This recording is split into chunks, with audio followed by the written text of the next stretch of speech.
Hi, right. Hi, everyone, and welcome back to CricStic SL, your one-stop destination for all things Sri Lanka domestic cricket. And we are back after a very short break, and we are here to talk about the ongoing SLC Major Club 3-day tournament for the 2024-2025 season. And I've got a special guest, someone I've been waiting to have on my show, Roscoe Thattil, active professional cricketer who represents Candy Custom CC this season. And just to give a quick intro about Roscoe captain St. Joseph's College. He has been playing first class cricket ever since, and he is a level 2 qualified cricket coach. And most importantly, he is actively playing the game out in the middle. So definitely his insights will be valuable and will carry more value than whatever we say, the armchair critics following the game from home. Yeah, so welcome, Roscoe. Very happy to have you. Thank you, Aadhil. Thank you for having me on this show. Yeah, great. So without further ado, we'll quickly jump on to what we have in our lineup. So to start off, මම පොඩක් සිංහලෙනුත් කතා කරනවා මොකද අපේ සිංහල අපේ local audience එකත් අපි මේක cover අපි target කරනවා. දැන් මේ tournament එක මේ season එකේ පොඩ්ඩක් timing ගිය අවුරුද්දට වඩා වෙනස්. මොකද අපි දැන් one day T20 ඔක්කොම ගහලා ඉවරලා තමයි දැන් ජනවරි වල තමයි පටන් අරන් තියෙන්නේ මේ පාර සීසන් එක. ඒකට ගිය පාර අපි අවුරුදු මැද වගේ පටන් ගත්තේ. දිගට ඇදුනා මැදදී තව ටූර්නමන්ට්ස් ගැව්වා. So timing පොඩ්ඩක් වෙනස් but difference එකක් තියෙනවා. ගිය අවුරුද්දේ ගිය සීසන් එකේ 20 teams 22ක් හිටියා. මේ පාර teams 18යි. ඊට කලින් සීසන් එකේ 26යි. So අර teams 4 අඩු වෙලා. So මේ පාරත් අපි දන්නවා teams 4ක් relegate වෙනවා ඊළඟ සීසන් එකට කලින්. ඉතින් developments ටිකක් වේගින යනවා. windows වෙනස් වෙනවා. teams ගන්න අඩු වෙනවා. performances වල patterns වලත් පොඩි වෙනසක් අපි දකිනවා fast bowlers ලා perform කරනවා. So Roscoe, what are your initial thoughts about how this season has spanned out so far with the changes that I said? Yes, I think you can definitely see a difference with 8 teams being relegated to Tier B, which has made it only 18 teams now in first class cricket. So I have to say the quality has gone up a notch, and also I think Sri Lanka. Yeah, and I also think Sri Lanka cricket has put a major focus on pitches, and they've made the pitches to aid a little bit more for the fast bowlers this season. It's a special initiative I think they've come up with. They've got a few SLC curators going around having a look at the pitches before the game starts. So I think it's definitely a good sign. Okay.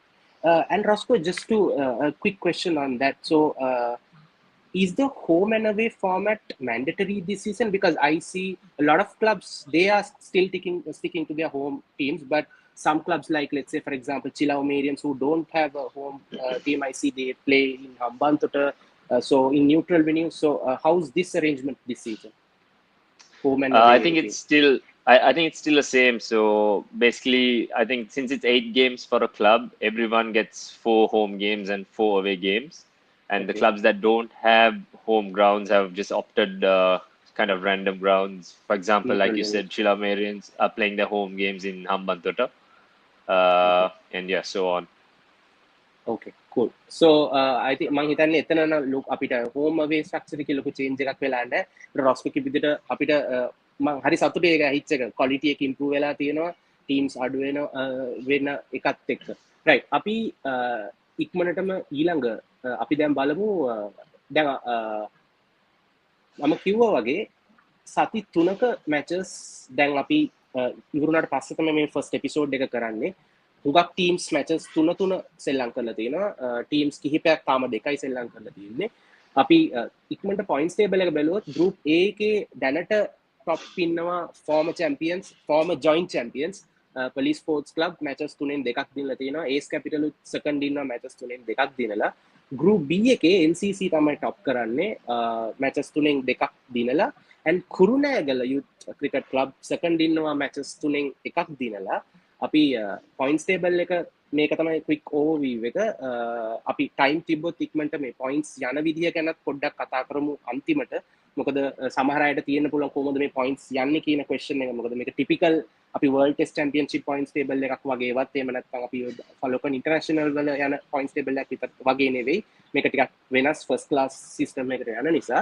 But anyway, let's quickly move on to some of the key matches since I've given a quick overview of how the points table looks like. And since I spoke about or stressed about Kurunegala Youth Cricket Club being in the second place of Group B, I cannot go beyond. I mean, there is no other match to start off with. So, Roscoe, what do you think of the Kurunegala Youth CC versus SSC match in the first week, I think, where Kurunegala shocked beat SSC? Yes, that was a great game, especially for Kurunegala, and it's not something that you see every day. SSC getting beaten inside 2 days. They had a few national players playing for them as well. And the key point, I think, in that game was it aided the fast bowlers right throughout the game. I think Dasun Shanaka got a 5-wicket haul for SSC, and then Dinesh Kamalan, he got a 10-wicket haul, 5 wickets each in both innings for Kurunegala. So I think that was the difference in that game as well. The pitch actually aiding the fast bowlers right throughout the game, which we usually don't see in domestic games in Sri Lanka. Yeah. So and SSC were beaten at home, so I think that's quite special as well. And Roscoe, a quick word about Dinesh Kamalan, 31 years of age, hails from, he has played for St. Aloysius Gaul. A quick word about him, like I hope you have seen him bowling. Is he quick? Yes, he's more of a bowler who moves the ball both ways. He bowls a lot long spells with the new ball, and I think he usually gets his wickets early on. He's very good with the new ball, moving the ball both ways, and he's been playing for a number of years in Sri Lanka and overseas as well. And yeah, I think it was a great start for him for the season. Yeah, so I just checked. He has bowled more than 30 overs in this game within 2 days, as you said, and he has picked up 10 wickets. So brilliant stats. And if you look at the batters that he dismissed, most of them are like national capped players. So a great start for Dinesh Kamalan and Kurunegala Youth CC. So and a few, I would like to talk about how Ragama CC has fared so far in this tournament. So they've played 3 games and lost all 3. So that's quite a disastrous start, I would say, if I'm not being too harsh, Roscoe. So your thoughts? And I know, it's most of the teams have undergone a lot of changes with a lot of transfers. So yeah, like I said, Ragam CC has been one of the stronger teams over the last few years. And actually, for a number of years, they've been a very consistent team in top tier cricket. But I think the fact that few players from these 8 teams who were relegated in the past 2 years have been shared among the clubs. And I think overall, the competition has gone up a notch. And I think almost every team can beat each other on the day this year. Yeah, so that's actually good to hear. But because in the past, like we could just look at the team sheet and kind of predict who would win this game. But now seeing this is quite an encouraging sign. And also, I think since Sri Lanka were involved in an international assignment during the past few weeks, probably they missed players like Janit Lianage. Probably, I think he's the captain of Ragama CC, right? If I'm not mistaken. And Eshan Maling as well. He was on tour with Sri Lanka as well, so they missed him. With Sri Lanka, yeah. Upcoming young talent. And the other team I wanted to take a quick look at about is Roscoe Badruli CC. So they are the other team who have lost all 3 games of this season. Of this first 3 weeks. So they've lost to Ace Capital, Panadura, and Polisesi. So what do you think of? Any take on this, Roscoe? Again, Badurlia CC has been a very similar side to Ragam CC. They've been doing pretty decent at the top level, and again, it's a bit surprising to see them lose 3 outright wins. To be fair, 3 outright losses because the last weekend was very much rain affected, and still Ragam CC and Baduriliya CC both managed to lose that game. So, like I said, it's been a bit of an unpredictable season. You can't really tell who's going to beat who, and I think there is a good and probably a little bit of bad to it. But yeah, it's definitely made everything very interesting. Cool. And yeah, so to just wrap off this segment where we look at the key matches and like most best performing and worst performing teams. So NCC, Ace Capital, and Panadura SC have won 2 games out of their 3 matches. So they are kind of like, if you from a wins point of view, so they've been the best performers in this first 3 weeks so far. We spoke about the points table, and I think now we can move on to the individual performance of the first 3 weeks. So if you look at the batting and bowling charts, Sahan Kosala is leading the batting charts. I think Roscoe knows in and out about him. Roscoe's teammate. I think you were involved in quite a few partnerships as well with him in this past 3 weeks, where he scored 2 centuries in 3 games. So, quick word about Sahan Kosala. Yeah, he's been amazing to watch from the other end for me, especially. He's been dominating both like all bowling attacks. Really, his centuries came against SSC and NCC, and he was very positive in those games. And I think he's played a little bit of NSL cricket as well in the past couple of years. But he's definitely grown in a lot of confidence, and he's definitely one to look forward to in the future for sure. That's and he's also still 22 years of age, so he has a lot of time ahead of him. And Cricinfo says wicket keeper batter, so I suppose he can keep wickets as well. I think he's not been keeping wickets in club cricket, but I think when he was at school at Demasnet College, he has been a wicket keeper. Yes. Okay. And even though, yeah, so moving forward, we have Ravindu Rasantha and Lahiru Dara in second and third places. But I do want to talk about someone very special who has also scored 2 centuries in the first 3 weeks, but has been consistently scoring runs with 5 consecutive 50+ scores, including 3 scores or 2 scores for Sri Lanka A against Pakistan A. That's Sonal Dinusha playing for CCC, 224 runs in 2 innings with 200s. Yeah, he has been very good for a very long time, I must say. If you actually look at any domestic cricket in the past couple of years, or even A-team cricket recently, his name has always come up. He's scored plenty of runs, and I think he's going to be a very useful batter in Sri Lanka in the middle order in the years to come. And an additional fact for him is he bowls a very useful left-arm spin as well. So he's going to be a very key all-round factor in a longer format and probably in the shorter formats as well in the years to come.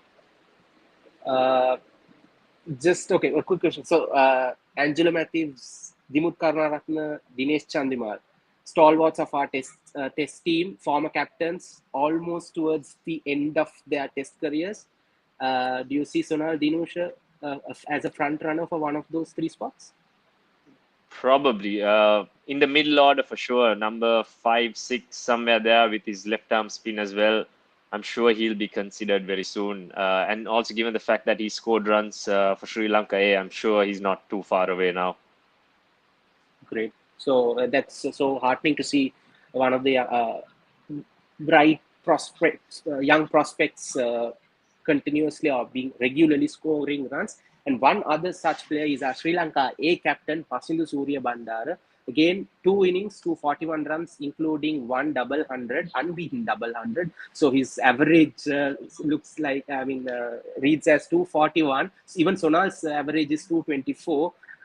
So another youngster, I think, Roscoe, who we definitely should talk about. Yes, for sure. He's very similar to Sonal. He's been scoring a lot of runs as well. And he, in fact, I think captained the Sri Lanka A team on their last tour as well. So I think Sri Lanka cricket is very closely keeping an eye on him as well as Sunal Dinusha. And yeah, if he keeps performing like he's been doing, I don't think he's too far away either. Brilliant. And so those are three players who we thought of talking about from an overall performance point of view. But if we look at the best batting performance of the first 3 weeks, it's definitely Ravindu Rasantha's 244, which he scored for Cole CC, and he partnered Dinesh Chandimal along the way, who also scored 100. Angelo Matthews was at the other end when he got to his milestone. So I'm pretty sure it's quite a memorable knock for him after after a quiet break. Roscoe, a word about Ravindu Rasantha and his comeback knock, if we can call it so. Yeah, definitely. It's not easy to get highlighted playing among some greats like you said, Chandimal, Angelo Matthews being in your team, and for you to get highlighted, keeping them out of the highlight is not easy. So his double hundred was definitely something special, and I think it's plenty for him to build on from here with a few more games left in the season. Yeah, so I let's hope we don't jinx him and he continues this good form. A good knock from him after a long time, Ravindu Rasantha. And I think we cannot ignore the knocks of Lasit Cruz-Pulle, Sanoj Darshika, and Lahiru Udara. So Lasit Cruz-Pulle, I think it's also a comeback knock for him, a 150.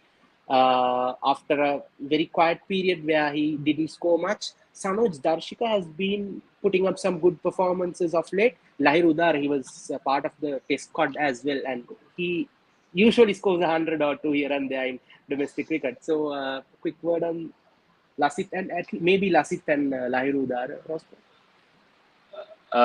Yeah, all those names you just mentioned, they've been very consistent domestic performers. Lasit had a slight lapse, if you would like to call it, but yeah, he's a classy player, and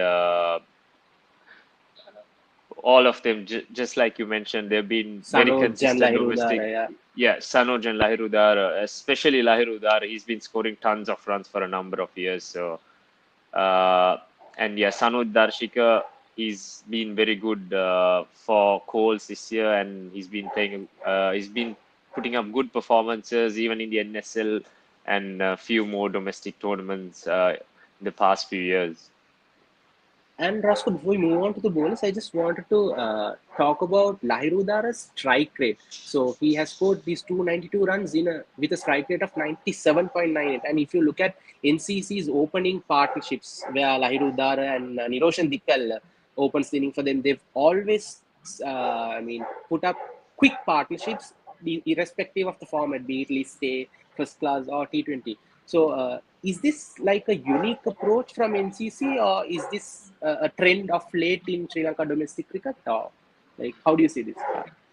I think you can say it's a unique approach by NCC because I think it's just those two who actually dominate the bowling from early on. Even if it's the first ball for Dickwell, he'll just go for it because we actually played a game against them, and they Okay, just take the attack to you straight away. And it's good. It's a good way to go about it as long as it works, and I think it works for them. So it's yeah, perfectly fine. yeah. So Lahir Udar has been consistent. I think Niroshan Dickwell also scored a century in the first 3 games NCC played. So yeah, exciting cricket from NCC, if you could call that, maybe like their own version of baseball. And Yes.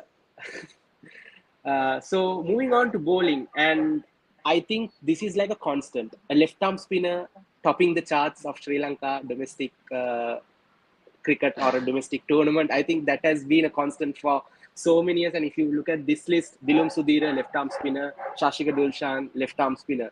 Uh, what's about this left arm spinners always topping the chart, Roscoe? Like, and we have quite few others as well who are potential candidates to end up as the leader at the end. Yeah, I think the obvious reasons being the spin friendly tracks and the spinners do a lot of bowling. And if you look at most first class teams, they will have two fast bowlers playing in their lineup, and sometimes if the pitches are really conducive for spin, it's just one fast bowler and a number of spinners. So I think that's one of the main reasons. And like I said earlier, Sri Lanka cricket has tried to get more groundsmen going, Sri Lanka cricket groundsmen going to venues before the game and trying to set up pitches to help fast bowlers a bit more. It has definitely, there has been a change. If you look at that chart, you might see a couple of fast bowlers Yeah, yeah, up there in the top 10. So that even that was not seen in the past. So I think uh, it, it's a very tricky one. Obviously, it's not going to be complete pace dominant in Sri Lanka. It's going to help the spinners, most pitchers at some point. But yeah, it's always a left armer dominating that list. yeah. So Dilum Sudeera tops this charts with 29 wickets. Shashika Dulshan and also Chanura Dilshan from Moose, who also took a 10-wicket haul in a game. So left arm was dominating there. But Roscoe, I think you brought up a very good point, saying about the number of fast bowlers that has increased in the top 10. So if we take a look, we spoke about Dinushka Malan, and we see Dasun Shanaka with 12 wickets. I think he might miss the remaining games because he is with Dubai Capitals in the International League T20 in UAE. And then we have Lahiru Jayaratne from Kurunegala Youth. He has taken 12 wickets. We have and then we have Mohammad Dilshad. So that's another fast bowler that I wanted to Yeah. speak about. So in their last win against Badurilia, he took 10 wickets, 5-wicket hauls. Just a word about Dilshad. A comeback Yeah, performance, probably. it it is a bit of a comeback performance. I think he's had a few injuries and he's not played a lot of cricket of the recent past. And if you see, he's played only that second game for Panadura. He didn't play in the first game either. So he's got Yeah, that 10 wickets in that list in just one game. So he's been a very good bowler in domestic cricket. And I think he played a couple of games for Sri Lanka A as well, if I'm not yeah, mistaken. But yeah, it's nice to see him bowl well and pick up a few wickets again. yeah. So that's actually encouraging signs to see fast bowlers doing well. And I think that's pretty much it about the individual performers. And yeah, so I think a quick mention about Nalin Priyadarshan as well for Police SC. So partnering Dilum Sudeera, the spin twins for them. They did quite well in the previous season as well, where they ended up as joint champions. Uh, After the final against SSC was washed out. And yeah, so we did touch upon on the potential national team prospects based on these performances. So we spoke about Pasil Surya Bandara and Sonal Dinusha. From the bowling front, I think Dilum Sudeera might be fighting for a spot or fighting with Vanuja Sahan, who has kind of cemented his place in the Sri Lanka A setup. And there is still Asit Tambul and Prabhat Jayasuriya in the national squad. So we spoke about left arm spinners, but just about this fight for the left arm spinner spot, Roscoe, that is like kind of heating up, I think, season after season.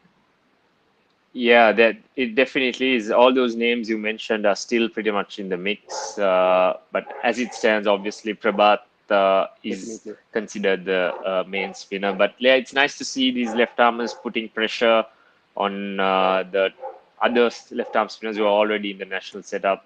And yeah, it's nice to see, especially Dilum Sudeera at the top of this list this year is a new name. So yeah, looking good. Yeah. So we are pretty much done with the overview. So Roscoe, any final thoughts before we wrap up? So I think I'll quickly give I mean, give an overview of how the points are being allocated. But before that, any final thoughts about the past 3 weeks? Um, I think it's like I said earlier as well. It's been a very competitive tournament. Some good teams getting beaten by less known teams, and very closely fought games. It's a little. It feels a bit new, more competition and a bit more wickets that we've been playing on have been a bit more different, more seamer friendly, which is actually a good experience as well. So yeah, it's looking good, and it'll be interesting to see how the next 6 weeks come up, because there will be 4 teams getting relegated this year as well. So it's going to be very interesting. Great. So yeah, so if we look at the lineup of matches for next week, we have Police taking on Nigambu, Badulia versus Ragama, Bloomfield versus Chilaumerians, Parnadhuru versus Coles, SSC versus CCC. So that will be a big game. Neighboring clubs, two of the oldest clubs in Sri Lanka, and Roscoe you will be playing BRC. Nugegoda versus Moors, and Tamil Union versus Kurunagala Youth. So that will be an interesting game as well, because Tamil Union haven't been in their best forms in the first 3 weeks, and Kurunagala kind of coming as the dark horses in this season. So we might see an interesting game in that encounter as well. Yeah, so I said that I'll quickly talk about how the points are being given. So I'll just tell this in Sinhala. අනික අපේ local audience එකටත් තේරෙන්න point සාමාන්‍යයෙන් අද මම කිව්වා වගේ normal විදිහ නෙවෙයි අර ICC වල අපි world test championship එක වගේ දකින්න එකක් නෙවෙයි. So outright win එකකට 12 points හම්බ වෙනවා. හැබැයි first innings කියන්නේ innings දිනලා outright දිනුනොත් 14ක් හම්බ වෙනවා. match එකේ result එකක් ආවේ නැත්තම් first innings දිනපු team එකට points 8ක් හම්බ වෙනවා. ඕම තමයි wins වලට points යන්නේ. first inning win එකට හම්බ වෙනවා. outright එකට හම්බ වෙනවා. innings දින්නොත් points දෙකක් වැඩිපුර හම්බ වෙනවා. ඊට පස්සේ ගහන runs and ගන්න wickets වලටත් points හම්බ වෙනවා. 200 runs ගැවුවොත් 200ක් ගැවුවොත් එක point එකක් හම්බ වෙනවා. 300ක් ගැවුවොත් point එකමාරක් හම්බ වෙනවා. 300ට පස්සේ වඩා ගහන runs වලට එහෙම additional points නැහැ. ඊට පස්සේ wickets ball කරලා හැම wicket එකටම point 0.5ක් හම්බ වෙනවා. ටීම් එක කෝල් අවුට් කරොත් ඔයාට ඒ ටීම් එකට points 1.5ක් හම්බ වෙනවා. So මේක ගොඩක්ම points based යන්නේ අර wins වලට වඩා teams ගොඩක්ම සමානව target කරනවා points accumulate කරන්න. So Roscoe, just before we wrapping up, just your honest opinion on this runs and wickets based point system as opposed to, let's say, a point system like in the WTC where you get points only once you win a game. Where I just kind of personally feel if a team fights hard and draws a game, such performances go unnoticed from this point system. That's just my personal opinion. I mean, as a player, what do you think? I think the main reason for this is the fact that these games are only 3 days compared to a 5-day game of a test match. Okay. So I think it's a fair way to look at it and give the points, especially on first innings, because some games don't go into the second innings. So they try to take a result just in the first innings and then award whatever points you get for batting and bowling. Okay. Yeah. So I think if you look at it from that way, it makes sense. So I was just only concerned what if a team fights hard and draws the game with avoiding a defeat. So sometimes in WTC such things are like gold, right? Where you still get a draw, but here sometimes you won't get the reward for that. But still, you just avoid the other team getting more points, but you won't get anything. I think sometimes there are games like that as well. I think Police, who won on first innings, were almost losing their second week game on the second innings. I can't remember whom they played, but they somehow managed to save that game. They lost 9 wickets and survived. And it was still a thrilling draw, but they got the first innings points as well. So their game against Chilaumerians, right? Where they had a first innings lead, but chasing 169, they lost 9 wickets for 75 runs. So that's a epic example of that. Chilaumerians rather unlucky there. So so I think maybe did the Police try to chase it quickly or something? Probably, I mean, no, they've gone at a rate of 2.2, so not gone that hard as either, but could happen. Usually in a run chase like that, you try early on not to lose wickets and get as many runs as you can, and then try to chase it later. But if they probably lost a few early wickets and then decided not to go for it, things would be harder. Doing the Tilakaratna with the wickets, I think he did really well in that game. Another probable left arm. He has picked up 6 wickets in the first innings as well. So 10 wicket, another 10 wicket haul from a left arm spinner. Yeah, so that's about it for this episode, where we covered the first 3 weeks of the SLC Major Club's 3-day tournament for the 24-25 season. Thank you very much for joining us today, Roscoe. It was great having you, and hope to see you in our upcoming episodes as well. And wish you all the best for the upcoming games where you'll be featuring for Candy Customs. Hope you get more 50s and 100s, and we'll be able to feature you as well. Yeah, so that's about it, guys. Thank you. Thanks for joining. Thank you, Aadhil. Thanks, Roscoe. Yeah, thanks, guys. See you in a few more weeks.